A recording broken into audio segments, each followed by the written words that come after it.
So what's up guys, welcome back to the channel. It's your boy Dominic Rich and I'm back with my coverage of the Euro 2020 qualifiers where we had 7 fixtures today from 3 groups. And those groups are Group A, B and H. Today's featured game will be the Group A fixture between the Czech Republic and England, and that one is a big one. There's a lot to talk about when it comes to that game, so stick around to the very end. With that said, let's start with the fixtures from Group B, where Portugal took on Luxembourg and Ukraine took on Lithuania. The current Euro champions romped to a 3-0 win against the ever-improving Luxembourg. Portugal's first goal came in the 16th minute by Bernardo Silva. Ronaldo scored his 94th international goal in the 65th, and their young starlet Gonzalo Guedes scored in the 89th minute. After 5 matches with this win, Portugal are second in Group B on 11 points. They are currently 5 points behind the group leaders, but they do have a game in hand. In the other fixture between Ukraine and Lithuania, the high-flying Ukrainians won the game 2-0. This came courtesy of a brace by Malinovsky scored in the 29th and the 58th minutes. With that win, after 6 matches, Ukraine stay on top of the table on 16 points. So with Ukraine on top of the table on 16 points, Portugal in second on 11 points, Serbia are third in the group on 7 points, Luxembourg fourth on 4 points, and Lithuania at the bottom without a point. In regards to who I think will make it out of this group and qualify for Euro 2020, I think it's definitely going to be Ukraine and Portugal. Serbia will have to depend on the UEFA Nations League route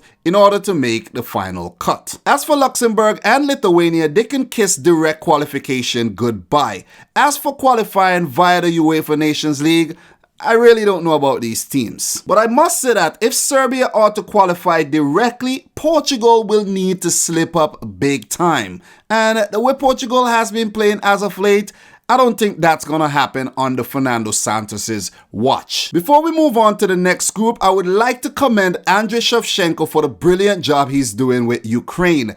They look like world beaters, I'm telling you. And as my friend Football Pharaoh says, look out for Ukraine at the 2020 Euros. They will be one of the dark horses for sure. As for Group H, Iceland played the World Cup champions France, Turkey took on Albania, and Andorra took on Moldova. France narrowly defeated Iceland 1-0, courtesy of an Olivier Giroud penalty. I did see a bit of this game and some people may say that France wasn't convincing whatsoever in this game, but guys, it was an experimental 11 with Mandanda in goal, guys like Moussa Sissoko in the team, Kingsley Coman.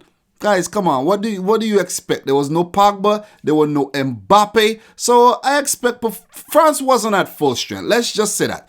They weren't at full strength and it showed in the result.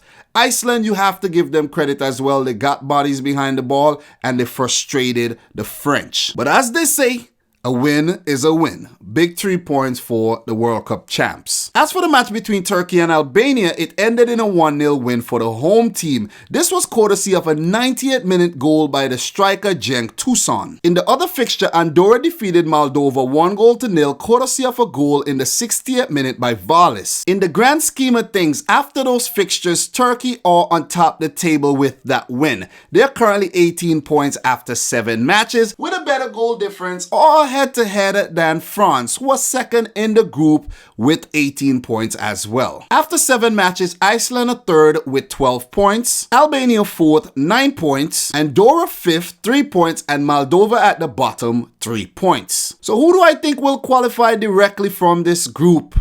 This one is tricky. But right now, it's looking like it's going to be Turkey and France. Turkey's not going to leave it for late like they did back in 2016. I could remember that brilliant Selçuk İnan free kick that put Turkey into Euro 16. Seems like they're going to finish things up pretty early this time around. So with 3 matches to go, Iceland can still get a maximum of 21 points. Their final 3 matches are against Andorra, Moldova, and Turkey. So I think the game against Turkey will be a big one. That will be the defining match that determines who goes through, whether it's Turkey or Iceland. Well, we still can't count out France, you know, they can slip up. They can mess up. They're humans. But I don't think it's gonna happen. France still has 1 game left against Moldova and another game against Albania two teams I think they will definitely beat. Or even if they pick up 4 points against these two teams and they play Turkey as well, they will still qualify automatically to the Euros. Turkey also has Andorra to play. So I'm just going to conclude that it's going to be Turkey and France making it to the Euros from Group H. Iceland will have to depend on the UEFA Nations League route. And even though Iceland did not win their UEFA Nations League group, the fact that most of the teams in League A will directly qualify for the Euros, they will fall right into their playoff place. So guys, now for the final group, Group A. We saw two matches from Group A, one between Montenegro and Bulgaria. That one finished in a 0-0 draw. Both teams picked up a point each, so we don't really need to go too in-depth with that one. Both of these teams haven't been playing well as of late. But the big one that everybody's been talking about, Czech Republic 2, England 1. The Three Lions, or today it was the Three Kittens, they got checkmate. Harry Kane scored a penalty in the 5th minute after Raheem Sterling was brought down. I think Sterling should have went for goal himself, but he hesitated. We're seeing glimpses of the old Raheem Sterling there. Today, we saw a lot of that. He had chances to score and it was like he had cold feet. He was shy in front of goal.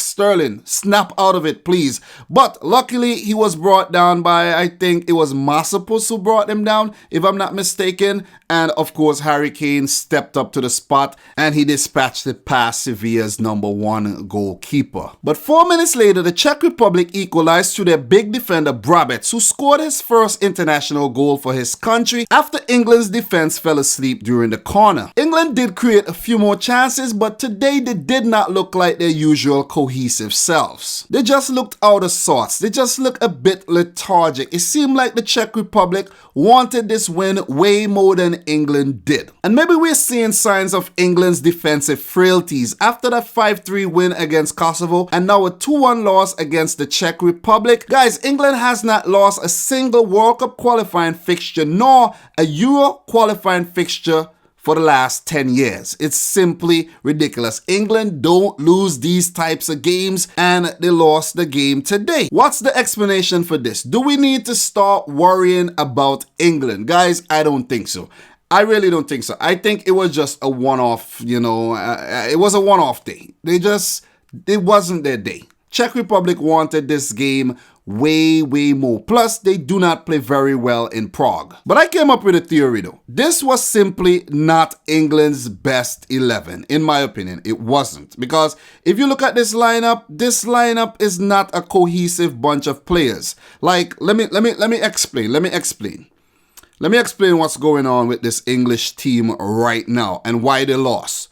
Jordan Pickford in goal. He had to pull off a few big saves. Oh, I also forgot to mention that the Czech Republic scored their second goal in the 85th minute, courtesy of Ondřejsek. He is a player who plays his football in the MLS, and that was also his first international goal for his country. So congrats to Czech Republic, man. Congrats to the Czech Republic. But back to what I was saying about England. Okay, this is why England lost the game.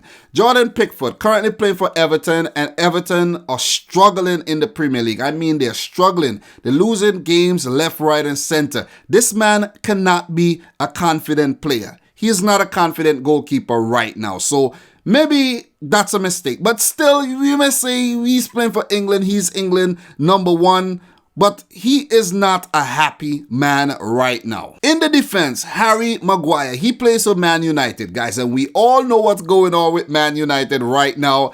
They are not in a good space. They are just horrible right about now. They are struggling. Michael Keane alongside Harry Maguire. He plays for Everton, so we already know what's going on there. At left back, Danny Rose, who plays for Tottenham Hotspur, and he is not a happy man at Tottenham Hotspur, and Tottenham Hotspur isn't in good shape right now at all. They conceded 10 goals in their last 2 games, and they have been horrible, especially on the road, and they're just going through a mini crisis right now where the manager has lost the dressing room. Right back, Kieran Trippier, he doesn't even play in England anymore. There's a disconnect right there. In the midfield, there's more disconnection. There's Mason Mount, a youngster who plays for Chelsea. He pretty good prospect. He's been doing well.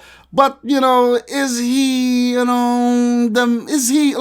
that was an experiment. I do think it was an experiment. I do think Gareth Southgate underestimated the Czechs after England smashed them early on this year. So mounting there alongside Rice and Henderson. Rice, pretty good prospect as well. He plays for West Ham. Henderson plays for Liverpool. He is high on confidence, but maybe he's tired. Liverpool has been playing a lot of games, and Henderson, he's their captain. And guys, we know Henderson isn't the most creative player out there. So you have Rice, Henderson, Mount, not a very strong midfield at all. Up top, Jadon Sancho.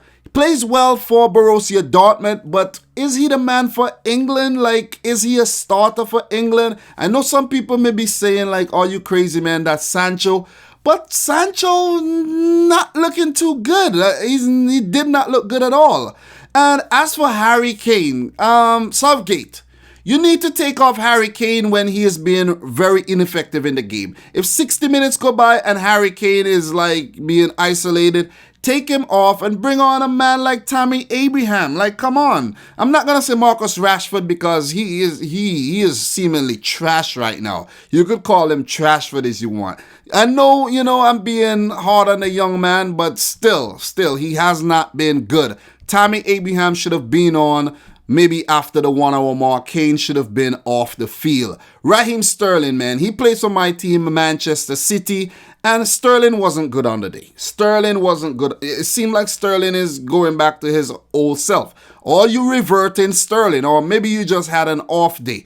Maybe your girlfriend, didn't give you none for the past couple of days or so. What's going on with you? What is going on with you guys? But these players are humans. They had an off day. But I think it was not the best 11 chosen by Gareth Southgate. This was not the best England 11 at all. He needs to get his act together, and he needs to get his 11 right. You can't be chopping and changing like this. You're going to get exposed. England are not an elite team in Europe. I'm going to say that right now. Look at what Spain are doing in their group. Look at what Belgium are doing. Look at what France are doing, despite them, dropping points still, but they're up there on 18 points. England, 12 points in a group like this. You should have already qualified for the Euros. Seriously. But maybe I'm not giving the Czech Republic enough credit. They played with heart, they played with soul, and they came out 2-1 victors. So congrats to the Czechs. They put themselves in a very, very good position to qualify directly for the Euros. But this shouldn't be a surprise to us because there's quality in this team. There's a lot of players playing for Slavia Prague. There's a lot of players playing for Victoria Pilsen. So these teams were in the Champions League across the last 2 seasons. So come on, guys. We should expect things like this to happen. So England are currently on top of the group on 12 points after 5 games played. The Czech Republic are also on 12 points, but they have played 6 matches. The team in third is Kosovo. They're currently on 8 points after 5 matches. Montenegro fourth on 3 points, and Bulgaria at the bottom also on 3 points. So with 2 matches each remaining for Bulgaria and Montenegro, it's fair to say that they won't qualify directly for the Euros. So Kosovo, England, and the Czech Republic will all be scrapping it out for those first 2 spots. The Czech Republic has to play Kosovo, and they will play Bulgaria. That match between the Czechs and Kosovo will be a huge one. It will be very, very important.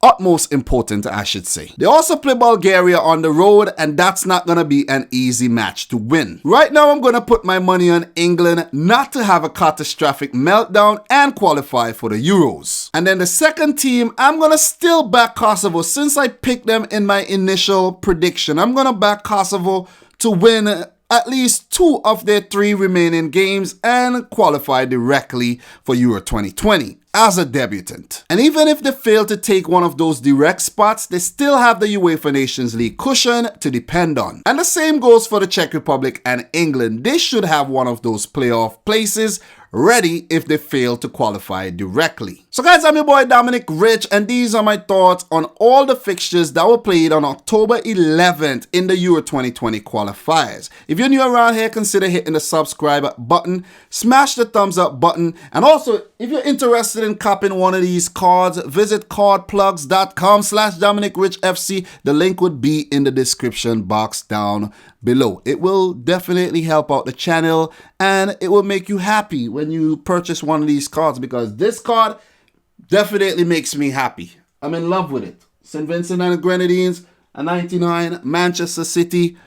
What else do you want? Guys, from my boy Dominic Rich, I like to say peace out. Rich Squad!